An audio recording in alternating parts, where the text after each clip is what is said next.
You're listening to the Legendarium Blue Team. You have chosen wisely. Please go to patreon.com/legendarium to support the show.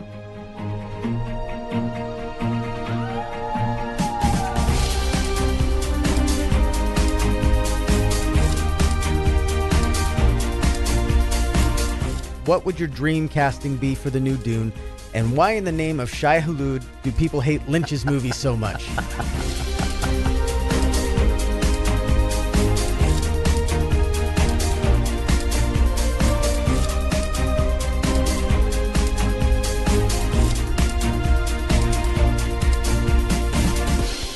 Welcome to the Legendarium. We are the Blue Team, and this is episode number 216, Dune, the second episode, which is the third part of the first book. The third book of the first book of the second. You know, somehow or other, if you haven't been reading, you don't understand. Stop, go back, read the book, and then come back and catch up to us. We'll be waiting here for you. Just pause us. That's how this works. James Herbert had some, or Frank Herbert had some. You know, it's not just numbering me. issues. It's everybody not just wants me. to see James and say James. Hi, everybody. James's name is high on our list. We'll get to him in just a second. But first, It's a good name. But first, she has a wit that is as sharp as a Gom Jabbar. She is Megan Smythe. Hi, everybody. That's all I got. And as awesome as a Kareem Abdul-Jabbar. Well, there you go. There you go. As a Kareem. It's been a long weekend, wow. guys. Okay, we're gonna. And he has been running around saying things like "the spice is life" and "damn the Harkonnens." It's Ken Johnson. And also like you worm-faced, crawling, sand-brained piece of lizard turd. Now, I imagine that comes up a lot in conversation. Oh, especially with my kids. I think he's been using that all weekend long. He's been in the happiest place on earth, which means there's all kinds of reasons to say those kinds of things. I adhered to my OC Bible well. And he is joining us like a guild navigator, traveling without moving. He is James Jakins. Welcome back, James. Thanks for having me back. Great to be here.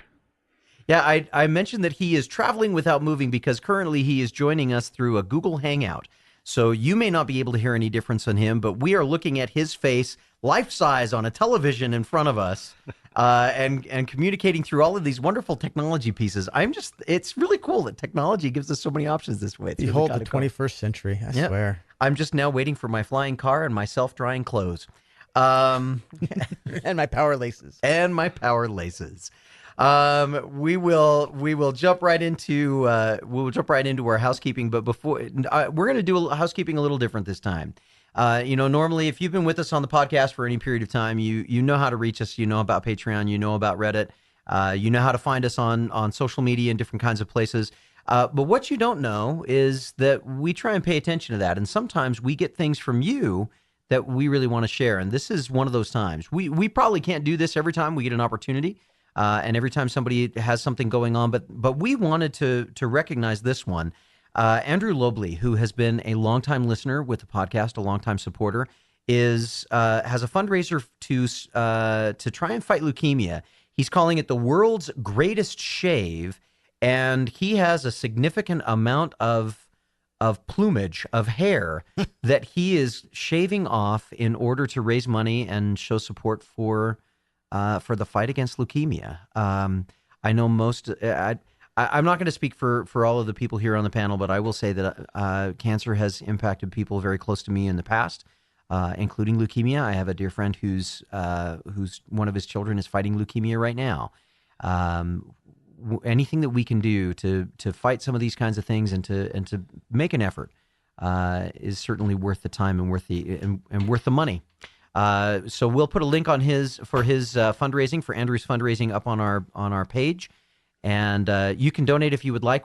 I'm sure he would appreciate it. We may not be able to do that for everybody. That we may not be able to give you a shout out on an episode for every cause that comes along, and there are many, many, many worthy causes that many of us are involved with. But you know what? If it's something important to you, maybe it's going to be important to the rest of our community as well. So don't hesitate to let us know, and we'll see what we can do.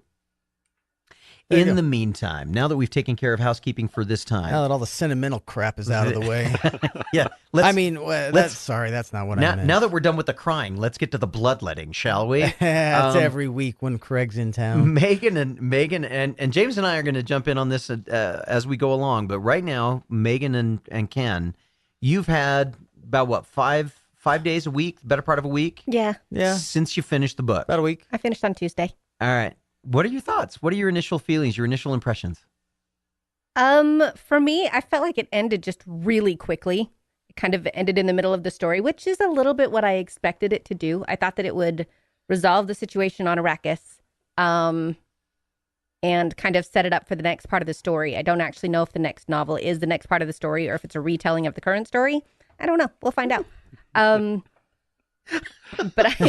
Todd's over here shaking Todd, with you're glee. so- I looked You're over so at James and he chuckled, and I'm just doing my little happy dance. This is why we do radio. Yes. Nobody wants to look at us. Nobody wants to see this face. Ken, what Anyway. about you? I found it very interesting that the third part, I'm not going to call it a book. I can't. The third part is where it deviates in terms of tone from the first two, where there's all the inner monologue, inner perspective type asides as we're reading. We get the chat, we get paragraphs of what's happening, we get dialogue with each character, and then all of a sudden we get italicized asides from characters basically out of nowhere, as everybody is their own narrator, which is kind of a unique way to tell a story, actually. But then in book 3, we get a lot of, okay, now here is the action. Here is the resolution. This is where stuff is happening. No more introspection. Mm-hmm. We're just boom, boom, boom, and we're getting right to it. And I think it resolves, but clearly there is still a long way to go. And I think that Frank Herbert set that up to be like that. Yeah.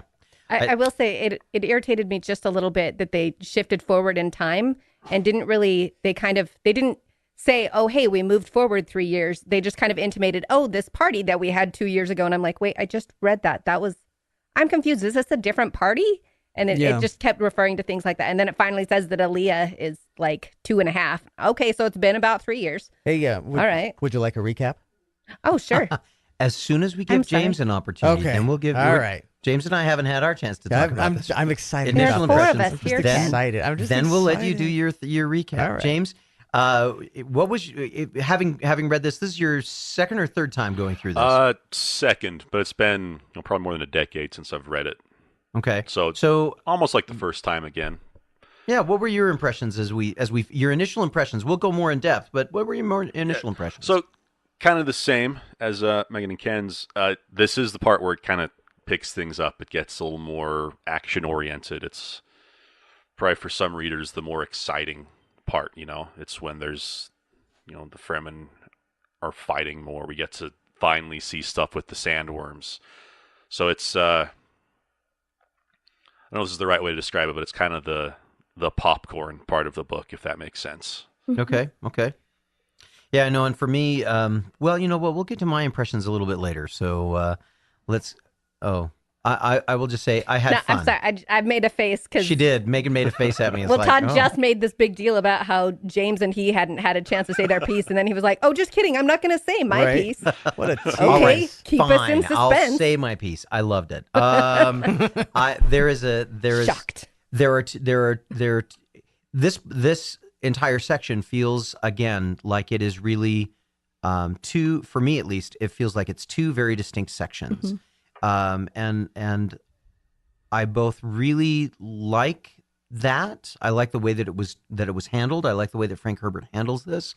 But I also have I come to it from a different perspective than I did when I first read it through. So I want to explore some of the things that as we go into this, as we dig into this, we'll probably talk a little bit about how those shifts feel. All of us have talked a little bit about how there feels like it's a real a little bit of a forced change in gear. The change of perspective was a little bit jarring. So maybe we'll get a chance to talk about that a little bit. But I will say this. For your guys, your initial perspectives that you enjoyed it, you liked it. James and I coming at it from a second read. Again, I feel very much like it was handled in such a way that it was a nice conclusion, but built in such a way that it is very easily connected to the continuation of the story. Yeah. So Yes. if somebody wants to walk away from Dune at the end of reading it, they certainly could. Yeah. And they could say, "Oh, good book, good movie, whatever." But it doesn't leave you feeling like it's an uncompleted story. but clearly there is a lot more to be discussed, a lot more to be covered in Frank Herbert's work. Definitely. Yeah. So Yeah, there are a lot of questions to be answered. yeah, and we're going to answer a lot of those. We're going to try and answer some of those questions as we move through today, and then we'll talk about some of the questions that are coming up. But first, Kenn is about going to pee himself if we don't let him do his recap. So Spoiler alert. It's the whole. It's the reason I live. It's the reason for my existence. That's wow, all. if that's the reason for your existence, Everybody needs something. we really need to talk. I just hope I read it better than I read the last one. That was hot garbage. All right. So, in honor of the 35th anniversary of that epic 80s movie, the epic David Lynch movie, which, which, by the way, I finally saw, and as well as the upcoming Dune series, this recap will be dedicated to Sting. Yes, it will. 2 years have passed since Paul named himself Muad'Dib, prophet of the Fremen, and Jessica became the Bene Gesserit Reverend Mother. An unhealthy dose of spice has left Paul with the world turning circles running around his brain, and left Jessica's newborn daughter with the unfortunate side effect of being born knowing everything. Like, every breath you take, every move you make, I'll be watching you, everything. Okay. Roxanne. Man, I didn't get a Roxanne quote, or That's okay. I too got bad. it. Which I could have because, they're concubines. Anyway. Harkonnens have reclaimed the planet and constantly hound the Fremen, leading Paul to undergo the same worm gut spice process that the Reverend Mother said all the way back on page 9 will totally kill him dead. But he's only coming here seeking knowledge, things they would not teach him in college. So, oh man, yeah. Fortunately, the process doesn't kill him because that would have ended the series real quick. After weeks of laying around just him and the voices inside his head, Paul emerges a beautiful butterfly, also known as the Kwisatz Haderach, or Kwisatz Haderach, or you did fine. Kwisatz Haderach. Give a dog a bone. Quicksand Haberdasher. I don't know. The power of the complete unrelatability allows him to see all the eventualities in pure synchronicity, a sleep trance, a dream dance, a shared romance.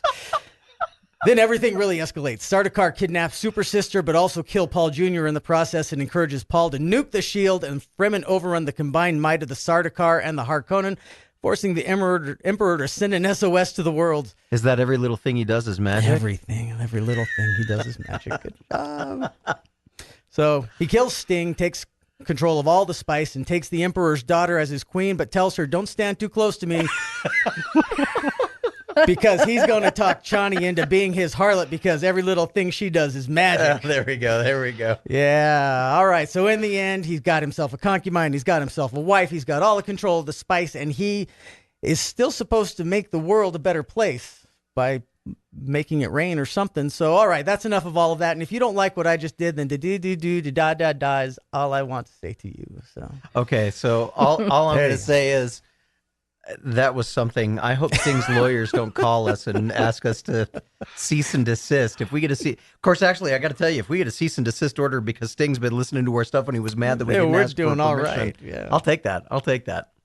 All right, nicely done, Kenn. Nicely done. All right, let's go back to our let's go back 2 weeks to our predictions. We had some predictions. There was a predicted fight between Paul and Fade. Yes. Kenn, how did you feel about that predicted fight when it arrived? I'm trying to think of how to say. I mean, because it was obvious it had to happen, and clearly there was going to be some deception. But it felt, and I don't know if this is Frank Herbert's writing style in this book, or if I've just read too much fighting these days or something, but it all felt very underwhelming. Okay. So it kind of you expected duplicity, you expected there to be something poison, and he was talking. I loved all of the talking, the trying to the overconfidence of Fade Rotha and Paul quietly sitting back going, okay, I know what's happening. I see what he's being quiet and stoic and just figuring things out. Letting Fade Rotha become overconfident, and then he just exerts control. I liked that, but I don't know. I just felt a little underwhelmed. James, you write action. I actually agree with you on that. I think this is one part of the book that probably hasn't aged as well as the rest of it. The fight scenes don't feel as dramatic as they could, not as hectic or exciting as they could be. and maybe as they used to. I remember when I read the book the first time.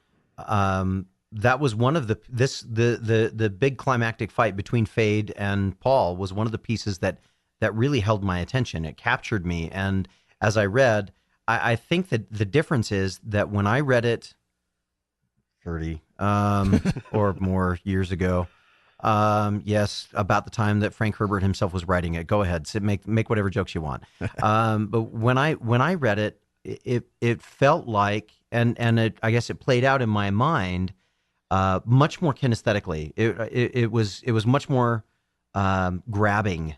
Yeah, I mean, as far it's as a the way well it was portrayed. choreographed fight. I think it's just not blocked out properly, if that makes sense. Like, Well, and there's it's techniques interesting. have been developed in the recent decades. You know, that fight scenes they're easier to write now, I guess, if that Yes. makes sense. Yeah, that's what I was going to say. Is I think a lot of writers nowadays tend to write fight scenes imagining that it's going to be like if it were made into a movie, this is what it would look like, and that's Yeah. not necessarily what Frank Herbert was doing. Yeah. But it's hard for somebody like me who was used to that sort of storytelling to read something that's mostly internal. It just felt very underwhelming. Do you think then that that's one of the things that that we have been spoiled with over the last 5, 6, maybe 10, 12 years in the way that the writing of those kinds of scenes have changed?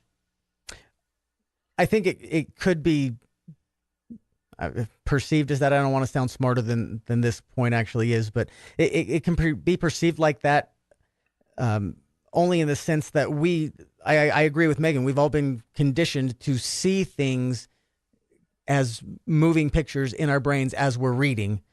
And so when we have to think about the concept that we're reading and kind of put it together, it leaves us going, I don't want to do the work, basically. And Or so, I don't yeah, know how to maybe. do that or kind of maybe work. I don't know how to do the work. Yeah. Exactly. And so, yeah, it could be just a relic of a bygone era that this is the way it used to be done, and now people are not conditioned to read that way.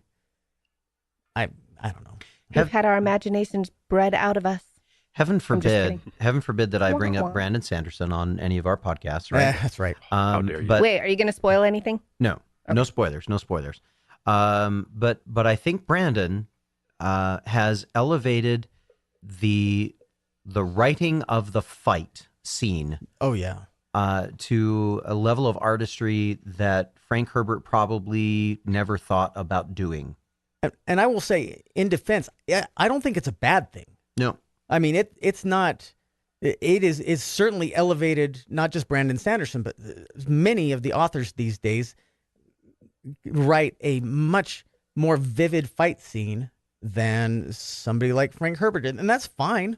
I mean, Frank Herbert is one of the forerunners of science fiction. He's the guy that basically Of modern science fiction. Yeah, modern science fiction. I mean, we could go back to H.G. Wells and say that's the father, you know. Yep. But the point being that it starts somewhere, and if he's the building block that leads to what we have today, then that shouldn't be looked down on. That should be something that is appreciated and said, this is where it came from. We should honor that. Sure. Yeah, every step in the process is important, so we have to recognize it. Yeah, you're right. Absolutely.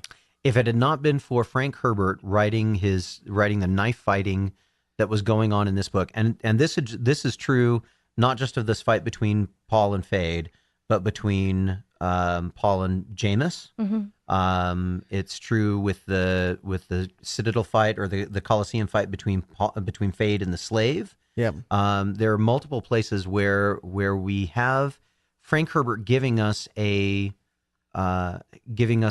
skeleton of a fight that we flesh out in our imaginations, and that was the beginning place that I think launches writers like Brandon Sanderson. Maybe not Brandon directly.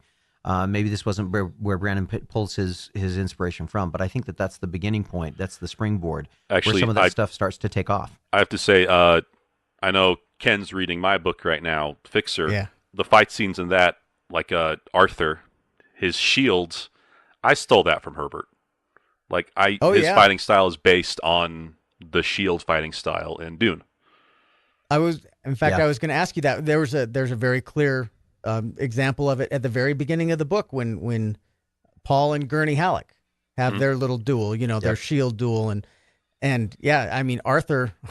Arthur's a cool. I know he's supposed to be the bad guy, but he's a cool character. He becomes a good guy later. Don't worry. We'll talk about that another time. But I really want to have James back on to talk about his books. Anyway, no, don't have him on to talk about it. We can talk about it without him. I want James to listen to us talk about it, so I can gush about it. We'll see what happens later. Yeah. So let's talk about some of the other predictions. We said that there was something interesting that we were going to find out about the little sister. Kenn, you alluded to that.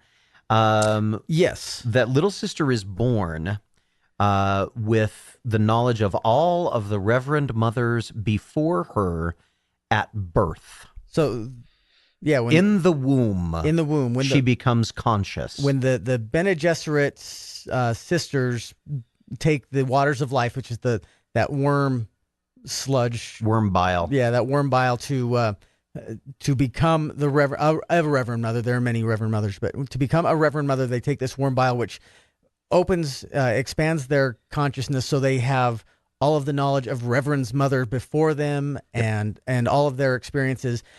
But it's not something that is done with a baby on board, and I don't know, or to young people, and a lot of adult women don't survive it. Right. And I don't know, I can't remember if this was mentioned in the book that they specifically don't do it because this is going to happen, or if this is revolutionary to the Bene Gesserit, but Alia is born with all of the experiences of her mother and mother's past because she was in utero at the time that her mother goes through. And she becomes this creepy child who understands things she shouldn't. Yeah, things that she is way too young to know. But so what do we do with that? She becomes this creepy child, but did you notice that there are some interesting, maybe you probably did, maybe they didn't hit you the way that they hit me this time around, but I found the one moment where they said, and Alia is running around behaving oddly, and Paul says, no, she's behaving like any good Fremen child, killing the survivors. Right?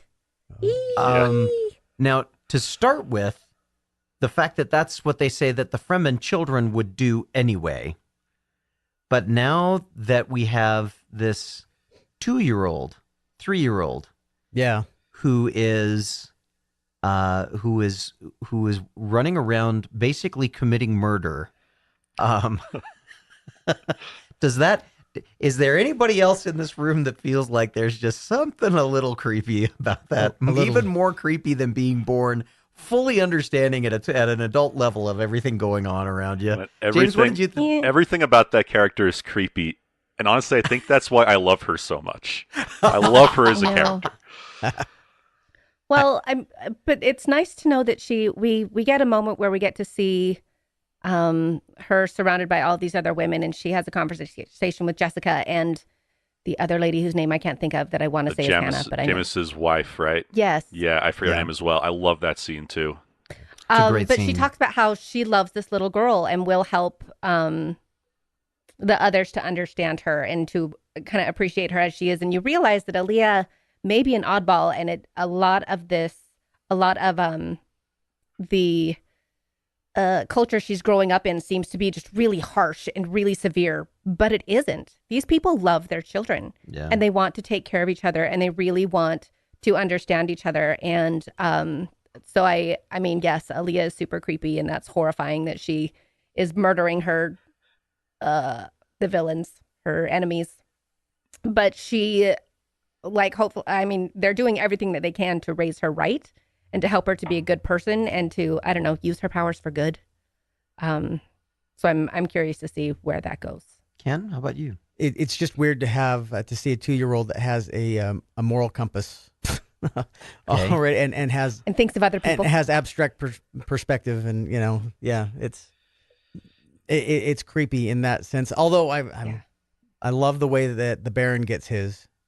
We're going to come to that in just a second. Yeah, I know we will, but one of the things that I found very interesting about the character, and it goes back to that scene where she's talking between her mother and Paul's servant, Hera.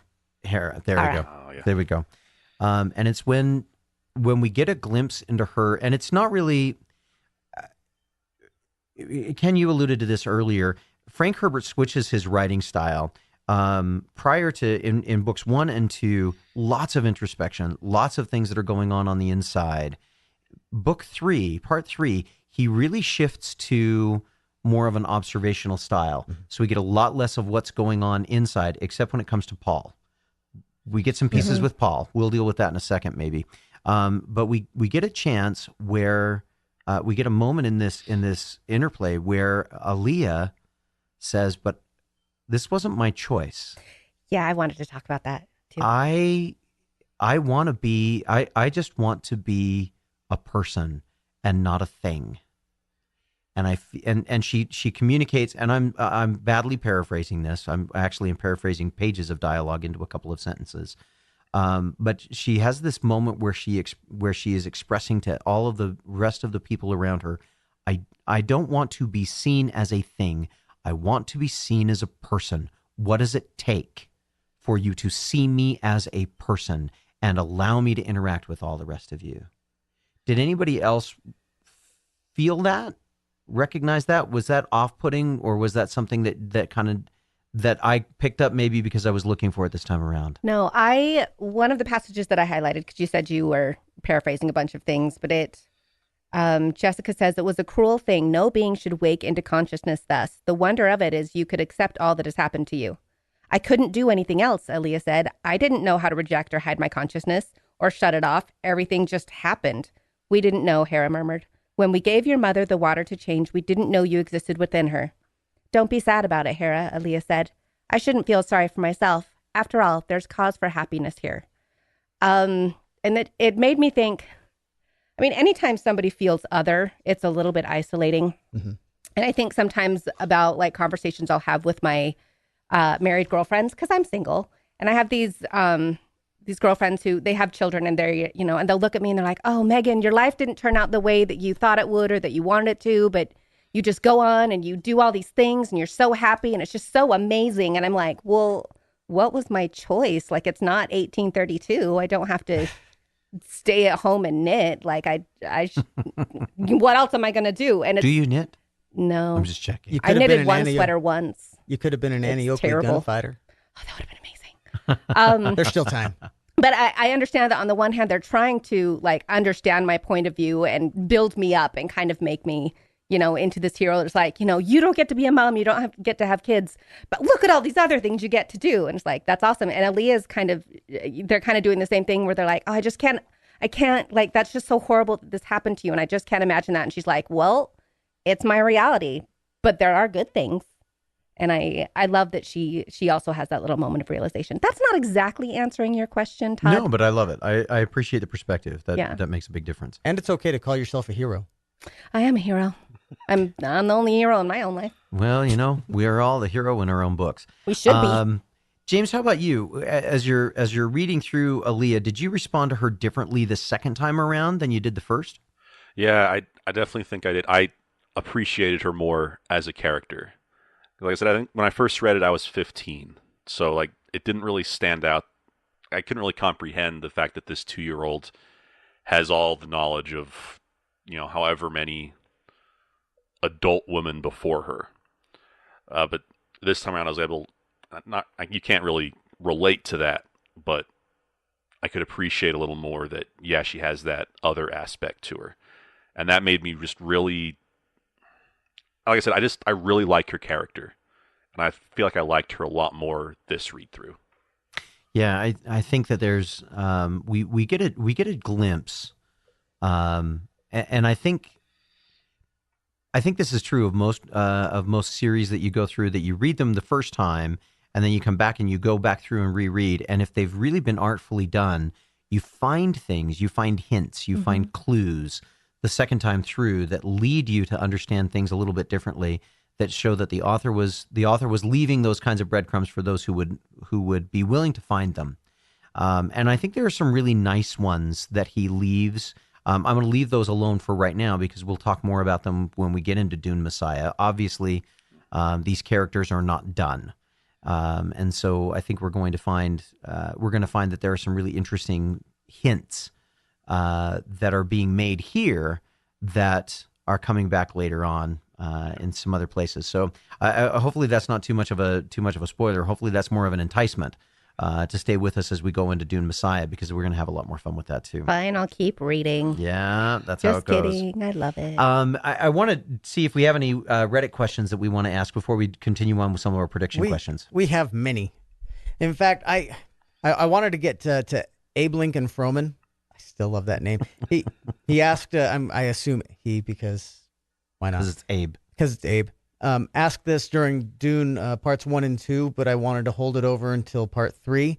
He's got 5 questions. They're brief, wow. They're brief questions. They're kind of like rapid fire questions, but I liked them all, and I wanted to ask him here. Okay. So, and the first one is for you. In fact, the first couple are for you and James specifically. Megan and I can, well, Megan can chime in. I got nothing, but number 1, what other works of speculative fiction do you think we owe most to Dune? Ooh. This, I know you're big on the spec fiction, and James, I would imagine you are as well. Yeah. But I don't know where the biggest inspiration. I know there are some inspirations out there. Star Wars in particular was hugely influenced by Dune. Joff Wu, our old friend Joff Wu, mentioned several similarities between Dune and the Wheel of Time. Yes. And I'll I can talk to that one. But that's fantasy. I mean, that's fantasy, and the one is space opera is basically is fantasy in space. But those aren't spec fiction. So I'm not sure, because there's a lot of opportunity for spec fiction in Dune with all of the spacefold technology and the still suits and the breeding programs. Also, I mean there are a lot of advanced science. There's a lot of advanced science in Dune. Even though one of the things that I think is very interesting, and now I'm going on to one of our trademark tangents, that one of the things that's most interesting about Dune is the fact that they deliberately eliminate some technology in this book. So I want to talk about that later, but right now about speculative fiction, I think I've given you enough time to think. James, I just rambled. Do you want to start? Man, I'm having a hard time thinking of specific titles. I feel like its influence is probably wider than we could probably recognize. Like, I'm sure even in fantasy, like you mentioned, Wheel of Time, I'm sure there's countless titles that have, in one way or another, been influenced by Dune. Yeah. Yeah, I would, the tough part is that if speculative fiction is done, if the writer has done his work well, we may not necessarily be able to trace those connections unless the writer tells us, if that makes sense. Although, having said that, I think that, and I may be completely wrong, but I think partly because Frank Herbert would have been a contemporary of Jerry Pournelle, but I think Jerry Pournelle's books, James, I don't know if you've had a chance to read those. Go Tell the Spartans. It Happened on Sparta. I have not. It's a really interesting. It's Falkenberg's Legion. James Falkenberg, or Christian Falkenberg. Talking about a eugenics problem on Earth, about what happens when they try to terraform, about the development of the Alderson Drive, some different pieces that are part and parcel, or that feel part and parcel about what happens when you have warfare in space, what happens when you have mercenaries in space, what happens when you try to colonize planets, and when you cut planets off from communication.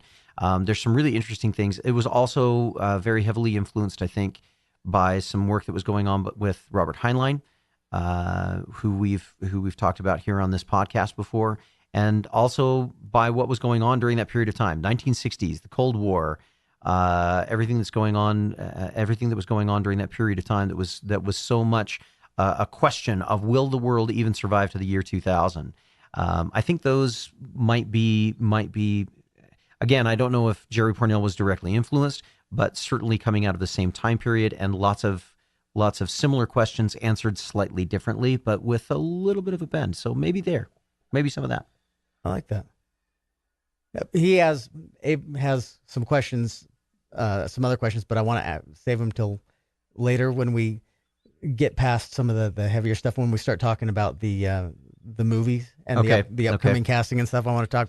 So I want to save those. But Her Fan asks, do you feel as if the tension is ever a problem? Because of the Prescience and the Princess's writings, we already know a lot about what is happening or not happening. Does that bother you? And why or why not? And do you feel like Paul is just too good at everything? And Megan, will you start on that one? What Which do you part think? of it? Is there tension, or is there a lack of tension because we know what's going on, and because For of me, the it Prescience and creates a stuff? lot more tension, kind of getting an idea of what's going to happen. I know, I'm really loud today.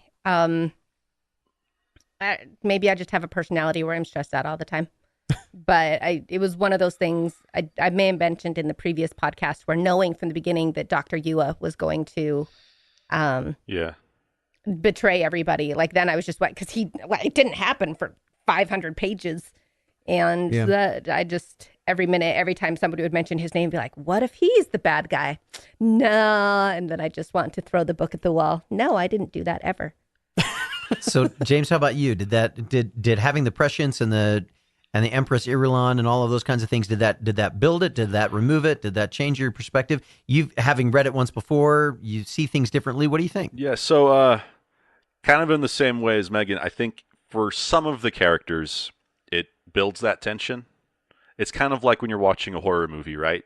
You know if they go in that house, they're going to die. And you're yelling at them to not do it, but they still do it. So it's a different kind of tension. It's not the like, oh man, what's going to happen next? It's the, when is it going to happen? Right. Yeah. How is it going to Right. happen? Yeah. Which is just kind of fun. Which is an interesting way, to prevent the lack of tension in a story like that, where we're going to tell you what's going to happen. And now sometimes seeing how things happen is just as fun as being surprised by something happening, I guess. So, to the same point of Prescience, Bilbo Swaggins 2, Reddit names are great, says, I forget if Prescience was discussed in detail, but I think a discussion is warranted due to what's important in this book, especially in the rest of the books of the series. So we haven't gotten there yet, but Prescience, this is the point that he made that I wanted to bring up, is it's not limited. Prescience is not limited to seeing the future, but seeing every possible future. And once a path is chosen, Paul, in this case, must stick to the path despite the personal tragedies that may occur to ensure that the future happens. It can also potentially be seen as a trap that if Paul did not have the ability to choose a path to the future and make the decisions to ensure it happens, would that future have eventually occurred anyway? Thank you, Dr. Strange. Right? So That's what I thought too. I mean, not that I'm thinking about that as I'm drinking out of the infinity mug. That's just because you secretly relate with Thanos. I'm just saying. And it never works the way I wanted to. Craig's still here. Yeah, so the idea of prescience. One of the things that I love, and I found it more impactful this time through than I did the first time through reading the book, was that Paul's prescience is limited. All of the characters that imbibe incredible amounts of spice have this sight beyond seeing. They have this ability to see into the future in certain areas. The Bene Gesserit have it in the area of eugenics and in what happens inside the body. The Space Guild has it in what happens in space and time as it exists right now. Paul has it everywhere, but where the others have it in limited scope for limited reasons, Paul has it everywhere, but he has it only when he is on top of the troughs. Remember, he talks about time as being waves, and sometimes he's at the top of a trough where he can see everything laid out before him and how to make all of those things happen, and sometimes he's down in the troughs where he doesn't know what the right move is in this moment in time in order to make sure that he goes in the correct direction. And so that's one of the things that I think that there's always in some circles there are oftentimes questions for individuals who are of a religious persuasion. The idea of the omniscience of God, does that negate then our individual agency, our individual ability to make choices? Because if God already knows it's going to happen, then is really our choice to make things happen. Paul finds himself in this quandary all the time, not so much that he is God, but that he has that type of ability to see in advance. So is he trapped by that? Is he not? And it's the moment when, and the piece of this that brought that into real clarity for me was the fight with Fade Rautha. Because he says, as he dips down in the trough, he says that he can't see out of this one. He doesn't know if this is where he dies. He's seen his body, and he's seen his body in several different situations, but he's never seen who does it to him. He's never seen who is responsible for his death. Okay. Is this the time? And it's quite fascinating to get that perspective on the idea of prescience, of seeing the future. You can see the future, but you only it's like the Heisenberg principle. You can, if you're looking at electrons, you can identify direction and speed, but you can't identify direction and speed and location, but you can't identify all three at once. And in Prescience, he seems to have the same kind of opportunity. He can identify certain aspects in that deal, but he can't identify them all at once, and he can't always make the right choice. He still has to take risks. Well, and I like the way that Herbert has set that up, because otherwise there's no fun. Yeah, and it's interesting. I going back to Abe Lincoln Froman's question about, does it bug me that Paul is good at everything? It's interesting to see how Paul grows, and like knowing that he is human. Like everybody keeps saying, "Oh, you're a prophet. You're this amazing person," but Jessica has been training him since birth.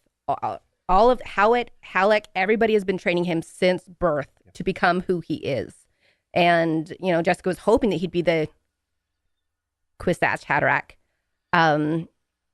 but not really knowing. And so he has been training for his whole life, and it happens to all just combine in a very perfect way to this role that he has been put into. So I could see how that would bug people. Be like, "Oh, well, you just happen to be really good at everything." Well, it's like if I didn't try to walk until I was 19, I would look at everybody else who's been walking their entire lives and be really annoyed. I'm like, "Oh yeah, you just make it look so easy walking on your two legs."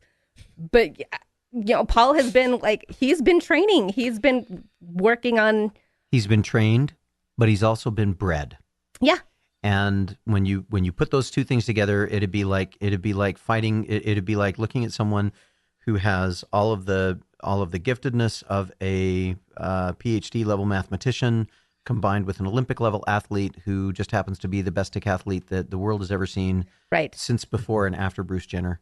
Is it okay to say Bruce Jenner? Anyway, he was Bruce Jenner when he was a person back in the day. Mm-hmm.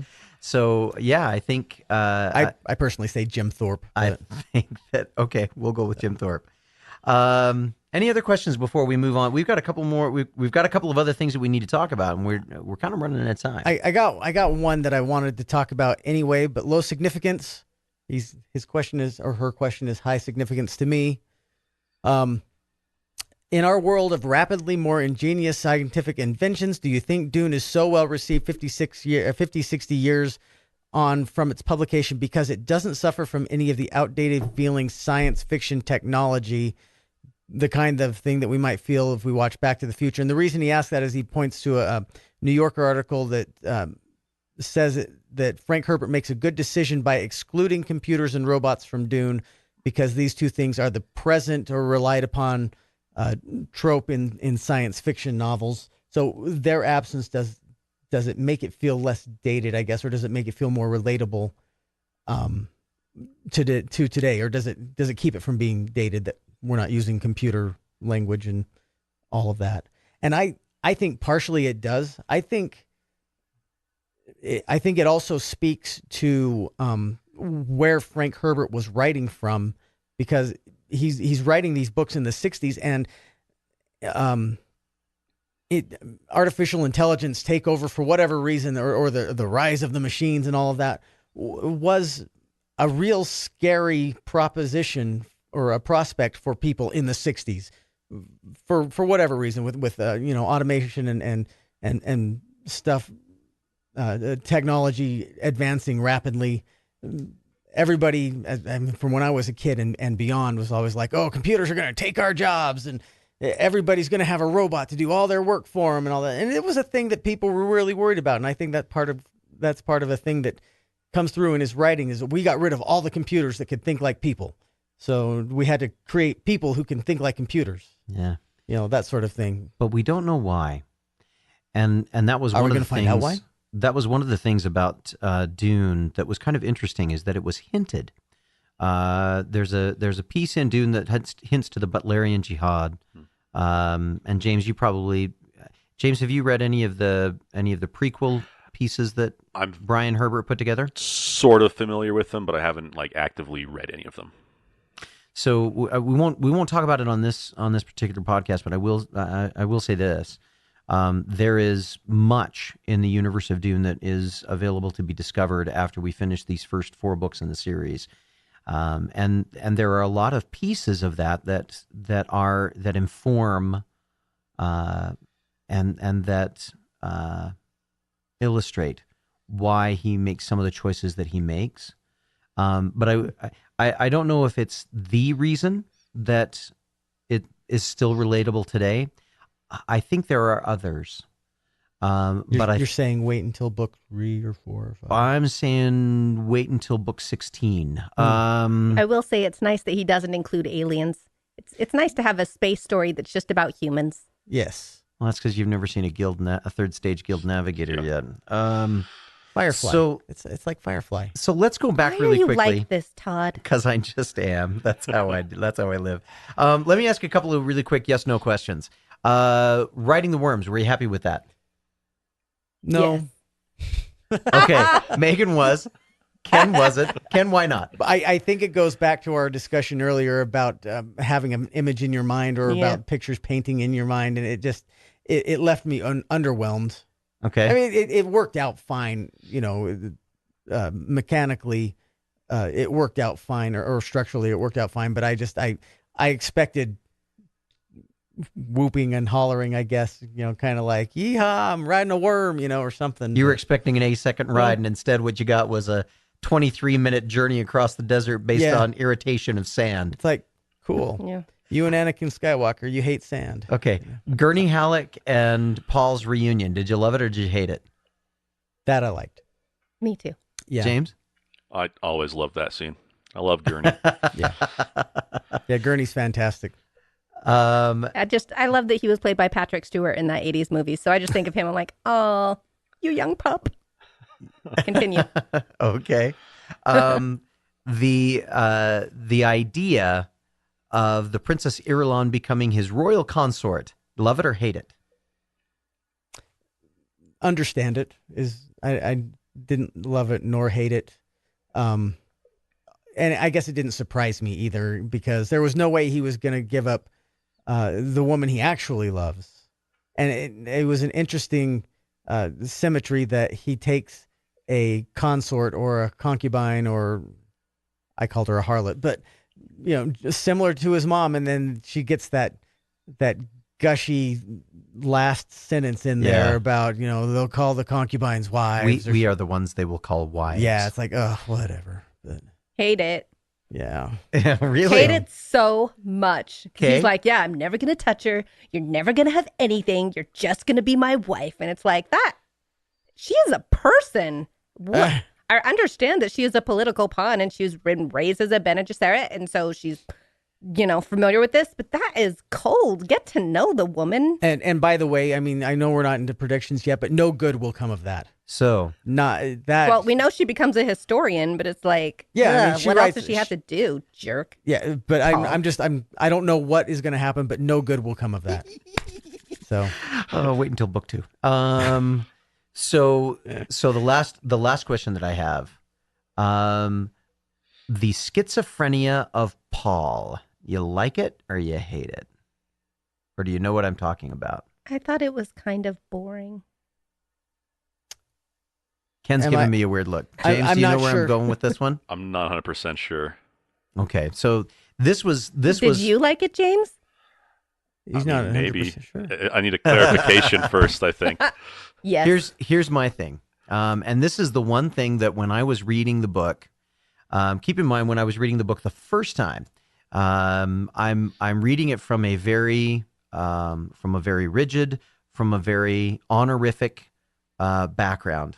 Most of my books, most of my heroes, most of the characters that I ascribe to emulating are bound by a very rigid system of honor.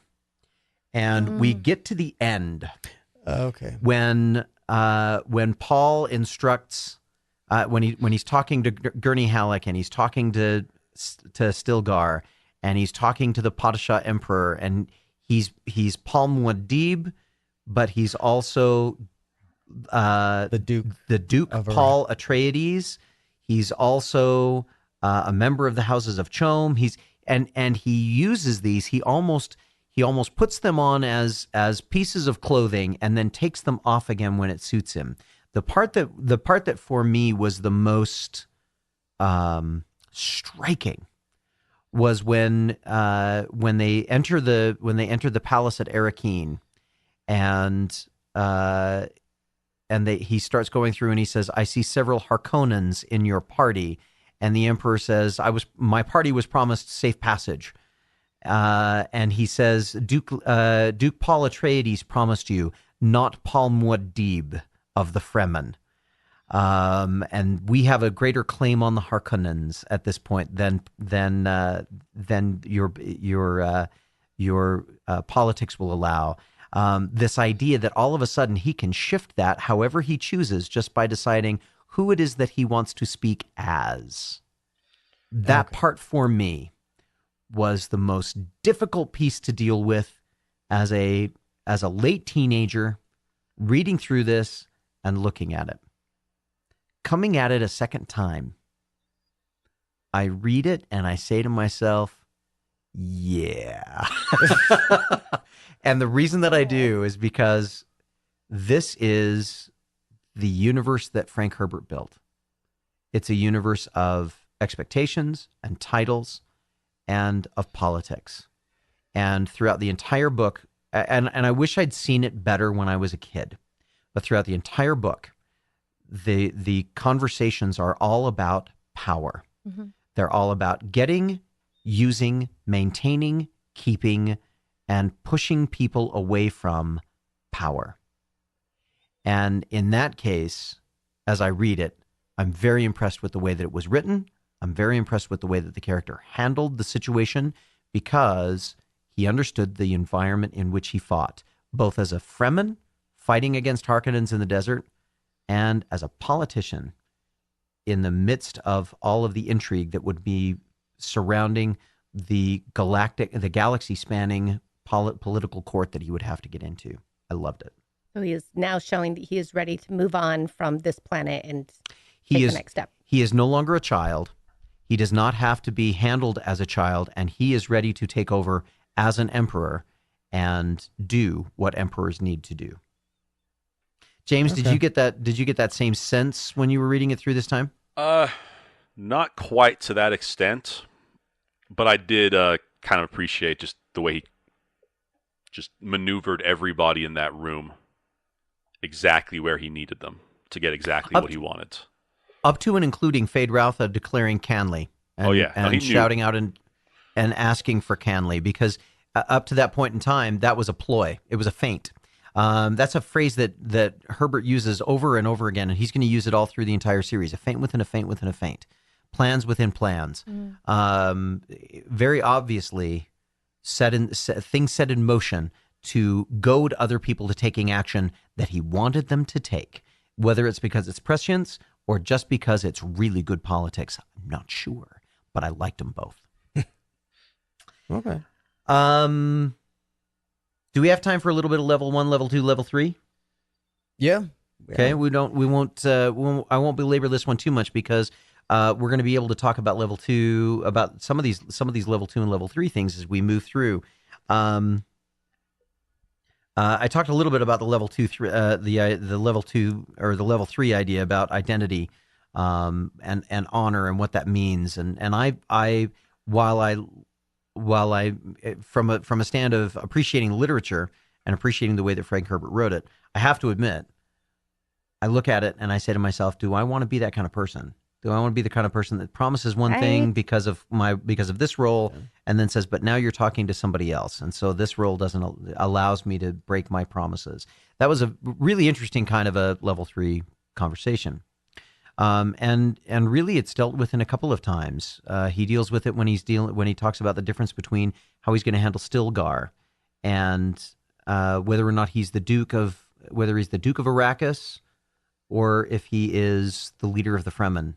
That kind of a conversation, does that impact your identity, and does that change the rules of honor that you live with? Fun kind of a deal. But level 2 is probably the one that I wanted to talk about the most, and I wanted to ask the question. And James, maybe this is something that you've heard a little bit more of. Would you be surprised at the number of times that people have talked about spice as a metaphor for oil? Oh, No, not at all. In fact, there were a lot of things in this book that were very Islamic world. I guess they referenced the Islamic world quite a bit. I mean, obviously the jihad and Kwisatz Haderach is based off of an Islamic term, and there were a lot of similarities to the oil or to the spice driving commerce and driving the world or driving the galaxy, and very similar to the way that oil, predominantly from the Middle East, drives the economy of the world. So the difference being that spice is a renewable resource. It is something that is continually, the makers continue to make it, so it's not something that's, I mean, it's very precious. It's only made on one planet, but oil is a lot less available. James, how about you? And it's not only made in one spot. Right. Just the fact that the spice is renewable, it might be, but it's also possible to completely remove it from the board. Right. And that's where the power comes from, right? Those who have the ability to destroy it, control it. I think that's pretty applicable. He says, good point. He says that a couple of times. Yeah. He becomes his own cartel. Does that mean that, and from a level 2 perspective, remember level 2 is where we talk about some of the social implications and whether or not the book that we're reading helps inform us about some of the social issues of our day. The way that oil is used, the way that we use fuel to drive society and to protect society also makes it dependent upon society. So does that inform that conversation? Do you feel like Frank Herbert is making is trying to drive a conversation about being aware of our natural resources, being aware of the way that we use our fuels and the impacts that it can have? Or is that something that we are laying over the top of his writing because it just seems to fit so well? What do you think? Or have you thought about those kinds of things? I think it fits well. I don't know if it was necessarily deliberate. It could have been. I think that there were several things that Frank Herbert has said that shows that he is conscious to preserving our natural resources, preserving your natural environment, that sort of thing. And several Redditors commented on that same thing about how forward-thinking it was to be or how forward-thinking he was to be environmentally conscious, and especially in terms of preserving your resource or of being aware of how precious it is and not squandering it, that sort of thing. Absolutely. Well, and he comes at it from 2 points of view, where he has the freemen who they live alongside the makers and they really understand how it works, and then you have the Baron and the Duke and the Guild who really try to, I feel like manufacture is such a terrible, it's such an obvious word right now, but they're using technology and they're using all of this, the shields, the fact that the shields attract the worms, and they can lose all of this equipment and they can lose the people. They're really not trying to live in harmony with the planet. They're just trying to get what they want so they can get it and get out as soon as possible. Right. That's one of the quotes that I wrote down that was really they just wanted to get in, get as much as possible and get out. James, how about you? Sorry, what's that? How about you on the from the environmental impact? On the environmental side, yeah. No, definitely. I think he was very forward-thinking that. One of my favorite scenes from part 2 is Kynes' final scene. You know, his whole like, Oh yeah. here's how we save the planet. I definitely think that was very much something Herbert thought about a lot while he was working on this book. Is ecological issues. I think so. Well, and I think speaking of that, he does a lot of with the atomics in this book. The way he mentions and uses the atomics as a scare device, or as a like an atomic missile would be, or an atomic bomb would be, a very destructive force. He's emphatic about the destructive power and the destructive nature of atomic weaponry, which again back in the 60s was a very real concern. Yeah. Because I mean they were still fresh off of seeing how an atomic bomb could destroy, a city or two.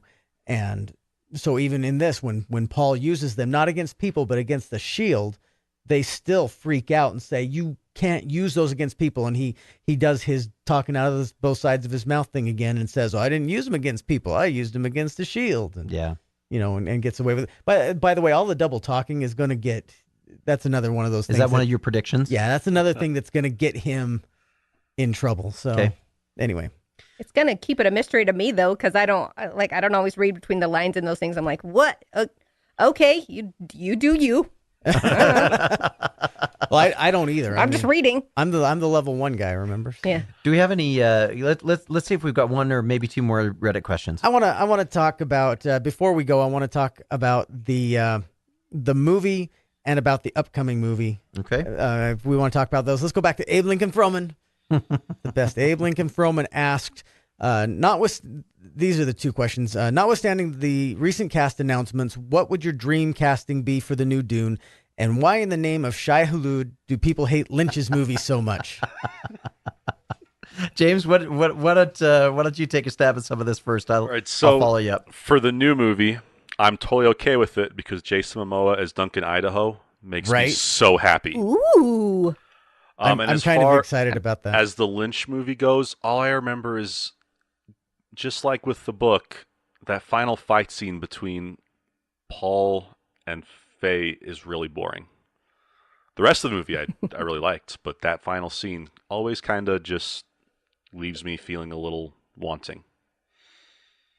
Yeah, there's a lot of build up for that, but there's not an awful lot of payoff. And again, I think it's just a product of its time, Yeah. As far as casting, I have avoided all discussion about the new movie, except to know that it's coming out. And part of the reason that I've done that, that's kind of my modus operandi. More than anything, I try to avoid a lot of the pre-production hype, largely because and the one time that I didn't shows me shutting down. Your camera's shutting down. I can still hear you. Can you still hear us? Okay, I hope so. Oh, We're losing your video though. All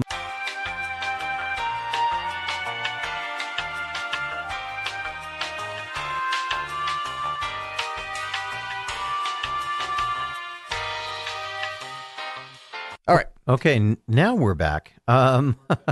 We were talking about hope we'll see how that comes out in post. Yeah. All right.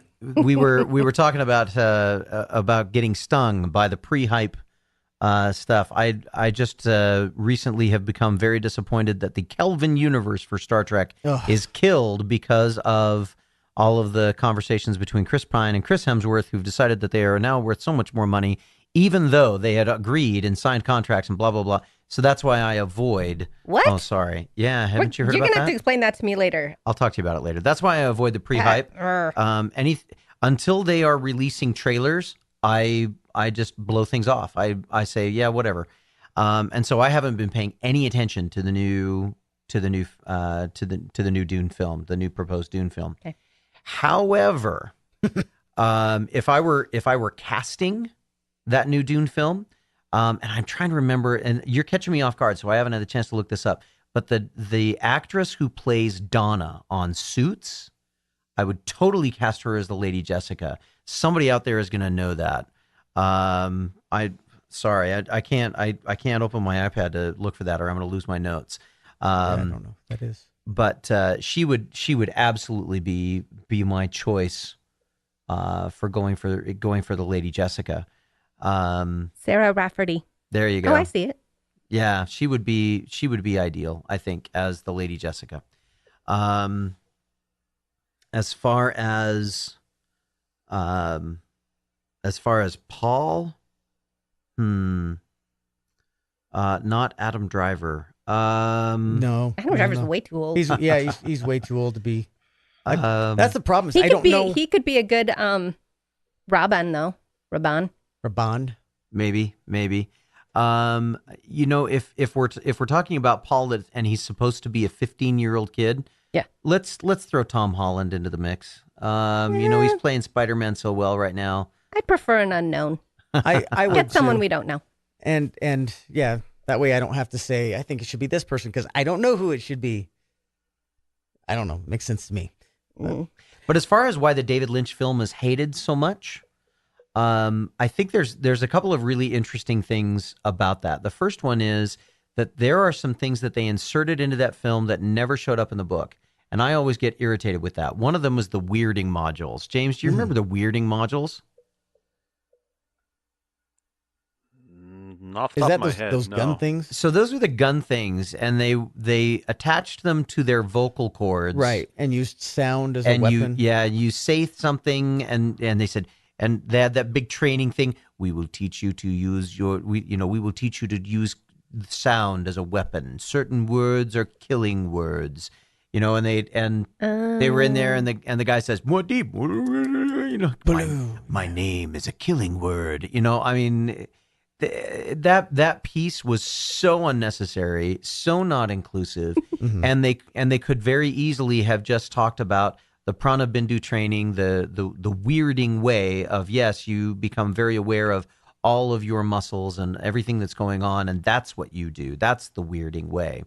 And that would have been fine, but they chose to throw that in as some new battle weapon because I guess they figured out that audiences wouldn't understand. I think the other thing that they did that they threw in, and again, but I have to. And James, you made mention of this last time, and that was, and my favorite scene is not even in the book. It's the scene where Paul takes the spice, and he references, his father at the beginning of the book, at the beginning of the film says, "There is a sleeper in all of us. The sleeper must awaken." And he gets to that moment where he takes the spice, where he takes the water of life, and he stands up and he says, "Father, the sleeper has awakened," and that's when he starts the jihad and all that kind of stuff. You remember that? Okay, yeah, I do. Yeah, that I gotta be honest, that was one of my favorite parts of the whole thing because I found myself. That resonated with me. The idea that most people go through their lives asleep. They go through their lives just doing little things. They never really wake up to their greater purpose. There are moments of that are alluded to it in the book. The Reverend Mother says you are destined for a terrible purpose, and he's trying to figure out what his terrible purpose is. And he alludes to that, but in the movie, it was a very dramatic kind of a thing. And again, it doesn't exist. Having just finally caught up on the movie within the last 24, 36 hours, I can tell you it's understandable that people did not gravitate to the movie because it is built so weirdly. And it's so weird that the studio even had to produce a glossary to go with the movie. See, and I think that was classic. It's clever. I liked it. But if you have to do that, then people are not going to understand your movie. And even worse, critics are not going to understand your movie. And critics didn't. And so it was killed and it failed at the box office. And that's why, because the common moviegoer did not understand it. But if you get the 4-hour director cut, this is what I hear. Yes. It really makes sense. Yeah. There's one thing to that, by the way. I miss intermissions in movies. Yeah. Especially when you get movies like Infinity War, and I'll bet you Avengers Endgame is going to be even longer, where they're like 2.5, almost 3 hours long. Give us an intermission. Give us a potty break. My bladder can only. Yeah, I had to pee right there. My bladder can only stand so much. And I'm sorry. It's just, that's wrong. I'm not opposed to longer movies, But yeah, I think the intermission is a thing that should make a comeback with those longer movies. Now the contrast with that is that Sci-Fi did a release in the early 2000s. It was like 2002. It was like 2000. Yeah. The Yeah, miniseries. Uh, That was my first introduction to okay, Dune. okay. Oh. So that one and Yeah. that one was much more authentic to the book. It was much more true to the books. But it again, it had some issues. The casting was better, or the casting was good. I think the casting was good in the David Lynch one. I think I certainly like Kyle MacLachlan. I think the music in that one was just awesome. Having Yeah. Toto do the soundtrack was just really, really cool. But we also have in Sci-Fi, they do some really cool stuff in some of the scenes, but others of the scenes where there's supposed to be thousands of people and there's like 30. Yeah. That's the and you've got the ability to computer generate as many people as you want. So why didn't you? No, we just had 30 people because that's all we could afford on set. No, computers cost money, and Sci-Fi probably had a very, very tight Well, back in the budget. day, and that's part of the reason that Sci-Fi is kind of now the channel that it is, for good or bad. And I know there's lots of ways that we could talk about that, but yeah, there's some stuff going on with that probably are it's hated, it's maligned. I enjoyed it. There were things about it. I will say this: watch the 4-hour version, and you'll kind of go, oh, well, if they just showed us that one, that would have made sense. I will say it's not as bad as it gets flack for. Yeah. Yeah. And the still suits made puffy jackets almost popular again. So from that one, it took a little while Oh, I longer to thought catch that was on. Back to the Future. Yeah, no, that was life jackets. That was life jackets. Boy, the Baron Harkonnen was just every bit as disgusting in the movie as he was in the book. In both of the, and there were some other things that they threw in there to make it unnecessary, but it is what it is. Hollywood does what it does. Yeah. So, do we have any things, any predictions that we think we're going to see in Dune Messiah? You guys that are new to the series, what are you thinking you're going to hear about? What are you looking forward to? Well, we're going out into space. I don't know if there's going to be a wedding, but he's going to somehow get embroiled in the royal court and all of the goings on there, and have to learn how to navigate that. I'm really hoping that the princess can be some kind of ally for him. How? If not, she's going to be working pretty hard against him. I don't answer this if I'll close my eyes. if it's germane to the story, but how far into the future are we looking here? I mean, because if it's like recent, then I don't think it's going to be as big a deal that he's taken this bride in name only. But if it's 5 years, if it's got some time to marinate and she's got times to be frustrated of being cast aside as this princess who has now basically been pushed to the side and not been allowed to, administer and lead and do all of the princess, the queen stuff, she's going to be a problem, and she's Okay. going to be a problem quick. Okay. I also think the Bene Gesserit is going to be a problem. They're not think going it to is, too. really enjoy Paul going rogue. And I wonder if they're going to use Alia somehow, Well, and or the, if Alia's going to become the villain. yeah, and the same Bene Gesserit Reverend Mother that predicted his death is a bad guy. Who saw that coming? But so I imagine she makes another appearance. But Okay. and apparently we get to see the trade guild or whatever they're called. I have documented your predictions and the things that you're looking forward to. I didn't really make And James is laughing at me. my predictions really aren't that bold, I guess. But I'm looking forward to space like being cold. Now that we've gone into how hot it is on, I don't know, I'm just kidding. Yeah, I think you're going to find that there's lots still to discover, and we still we still don't know everything we need to know about how the spice is made and the connection between the spice and the worms. We know that they are connected Yeah. somehow. And why are they attracted to technology? Why are they attracted to technology? That's something still to be discovered. All right, so we got a lot of things. Last thoughts before we close it out, James. Why don't we turn over to you? Last thoughts on Dune. What's on your mind? What would you say to somebody that was that you were going to be talking to and say, here's why I think Dune is worth the read, or why it's not. So I definitely think it's worth reading. In this last read through, especially in part 3, there was one little theme that really stuck out to me, and we talked about it earlier. But Paul's Prescience, he talks about the eye that looks ahead to the safe course is closed forever. That one really stuck with me this time, and it's kind of like, yeah, maybe taking a risk is the better way to live life. Okay. So that was my little takeaway from book 3. That it's just kind of been going around in my head for the past week or so since I finished the book again. But yeah, it's one I would recommend to anyone who says they're a fan of genre fiction. Should at least give it a try. Might not like it, but it's worth giving it a try. Megan. Oh, I didn't know you were going to throw it to me. I was going to throw it to you.